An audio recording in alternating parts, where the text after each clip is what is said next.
Como comandante general de la Policía Nacional del Perú, Óscar Manuel Arriola Delgado, me dirijo hoy al país para explicar qué había detrás de una frase que durante meses se repitió en paraderos, cocheras y reuniones de choferes. Si no pagas, no trabajas en esta ruta. Detrás de esa frase no había una norma municipal, no había un reglamento de transporte, no había ninguna autoridad legítima. Había una organización criminal que decidió que las avenidas, los paraderos, los recorridos del transporte público urbano eran su territorio privado, su negocio, su fuente diaria de ingresos, y que cada combi, cada bus, cada coaster que se atreviera a circular sin su permiso debía pagar un cupo o asumir el riesgo de ver su unidad baleada, incendiada o atacada, como ya ha ocurrido en distintos distritos de Lima y Callao en los últimos años. La investigación que hoy nos permite decir con claridad que esa red ha sido desarticulada comenzó con denuncias de conductores y empresas formales que ya no solo enfrentaban la inseguridad propia del tránsito, sino un segundo nivel de amenaza. Llamadas constantes exigiendo pagos, mensajes con fotos de sus casas o de sus hijos, disparos contra buses en servicio como advertencia y explosivos lanzados en paraderos informales para recordarles que el costo de negarse podía ser la vida. Permítanme explicar cómo funcionaba esta estructura. No se trataba de un grupo de delincuentes aislados que de vez en cuando pedían dinero a un chofer. Era una organización con organigrama, con cabecilla, con encargados de negociar, con cobradores fijos en paraderos y con ejecutores de violencia. El modelo se parece, y no es casual, al que ya hemos visto en organizaciones que convirtieron la extorsión del transporte en un sistema, control absoluto de una zona, cobro diario o semanal por vehículo, expansión progresiva hacia otros corredores, uso de armas de fuego y explosivos para mantener el miedo. Los negociadores eran quienes se acercaban primero a las empresas o a los choferes. Se presentaban muchas veces incluso con nombre y alias conocidos en el barrio y ponían las reglas. Monto por día, monto por semana, monto de inscripción para que una línea o una empresa pudiera operar en determinada ruta. Las cifras que nuestras investigaciones y reportes de gremios de transporte han documentado oscilan entre 40 y 70 soles diarios por unidad, además de pagos adicionales por concepto de protección o por permitir el ingreso de nuevas unidades.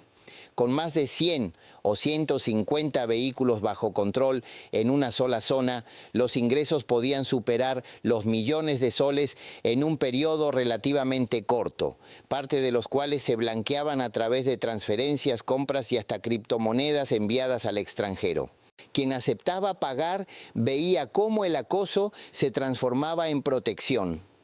De pronto ya no le rompían las lunas, ya no aparecían motos sospechosas siguiendo su unidad, ya no recibía llamadas amenazas.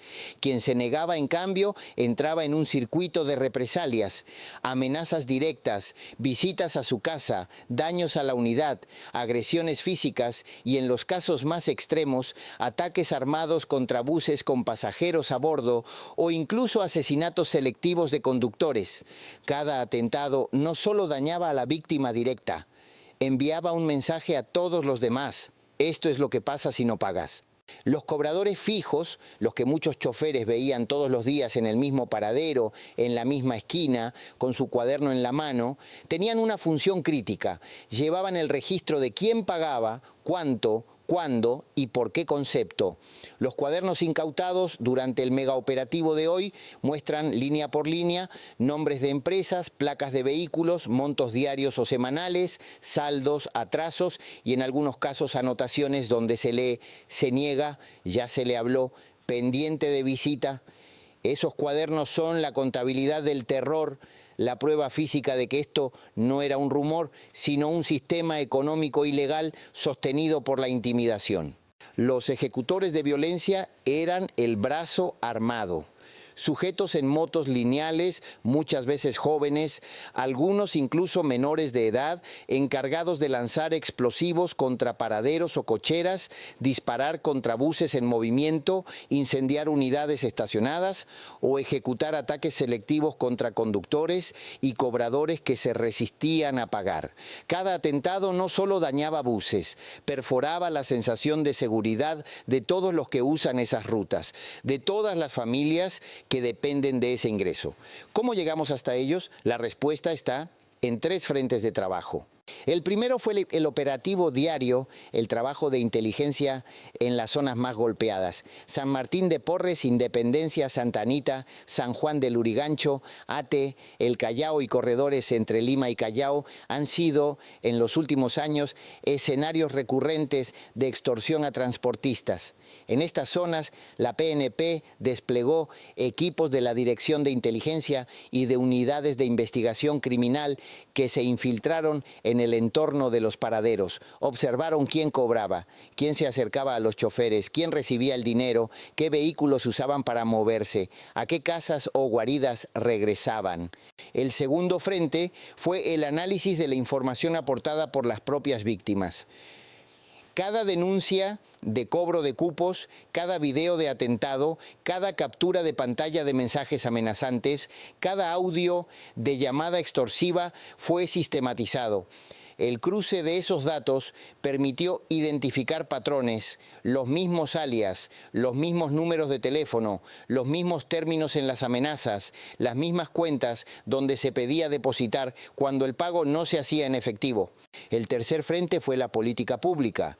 Tras la ola de atentados contra unidades de transporte en Lima y Callao, combis incendiadas, buses baleados, el Estado anunció medidas específicas: incremento de tareas de inteligencia, priorización de operativos contra mafias de transporte, inversión en cámaras de videovigilancia en unidades y puntos estratégicos. Esas medidas no son solo anuncios, se tradujeron en operaciones concretas como las que hoy nos permiten presentar resultados: desarticulación de bandas implicadas en cobro de cupos, extorsión y violencia contra transportistas.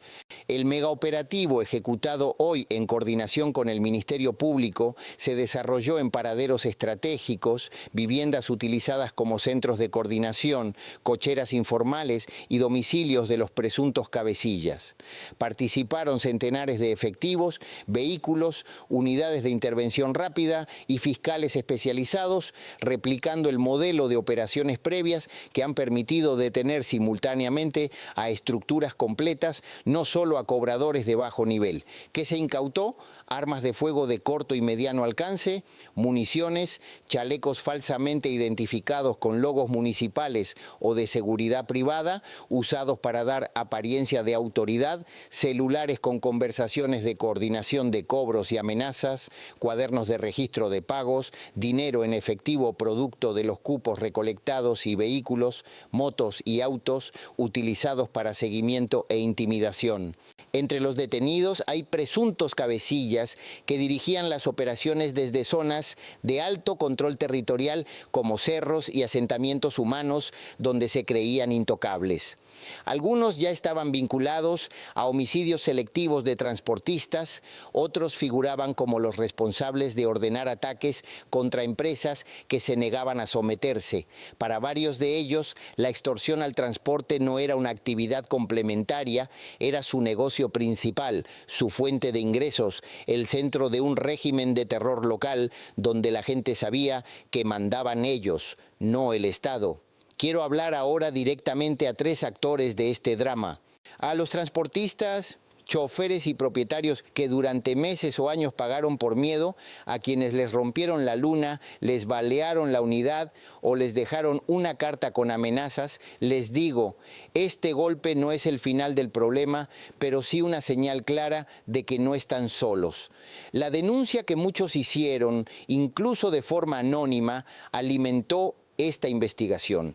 Cada video de ataque, cada número de WhatsApp usado para extorsionar, cada alias mencionado está ahora en un expediente. Sabemos que el miedo sigue ahí, que hay temor a represalias, que algunos cabecillas aún pueden tener operadores sueltos. Por eso las operaciones van a continuar y por eso los canales de denuncia protegida seguirán abiertos. Su decisión de no normalizar el pago de cupos es clave para que este cáncer no vuelva a crecer. A los usuarios del transporte público, a quienes suben cada día a un bus o una combi sin saber si ese vehículo, además de enfrentar el tráfico, enfrenta la amenaza de una bala o un explosivo por negarse a pagar. Cada banda desarticulada reduce el riesgo de que eso ocurra en su ruta. La seguridad en el transporte no es solo que el conductor maneje bien, es que pueda trabajar sin ser rehén del crimen. Y eso es lo que buscamos con cada operativo contra mafias de rutas. A quienes aún creen que el cobro de cupos es una forma de trabajo, a los que se paran cada día en un paradero con un cuaderno a cobrar por la ruta, como si fueran funcionarios de una autoridad que no existe, les recuerdo lo obvio pero necesario. Extorsión es delito, esté o no acompañado de disparos. Exigir dinero bajo amenaza es extorsión. Cobrar por permitir trabajar en una vía pública es extorsión. Y la cadena de delitos que se les imputa, extorsión agravada, organización criminal, homicidio en algunos casos, tenencia ilegal de armas y explosivos, implica penas que van de los 15 a los 35 años de cárcel. No es un negocio fácil, es una condena en curso.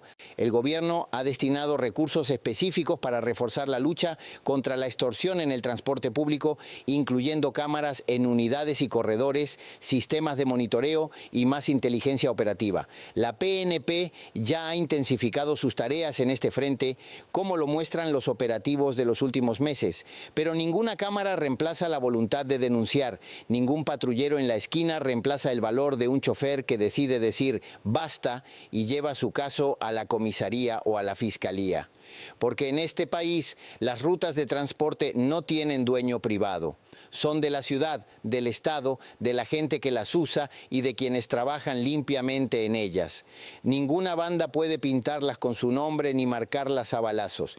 Y mientras haya una organización que intente hacerlo, la respuesta será la misma: inteligencia, megaoperativo, esposas y proceso penal. ¡Viva la Policía Nacional del Perú golpeando a las mafias que esclavizan al transporte público! Justicia máxima contra los que convierten las rutas en territorio del miedo. Perú con transporte urbano libre de extorsión y al servicio de la gente, no del crimen.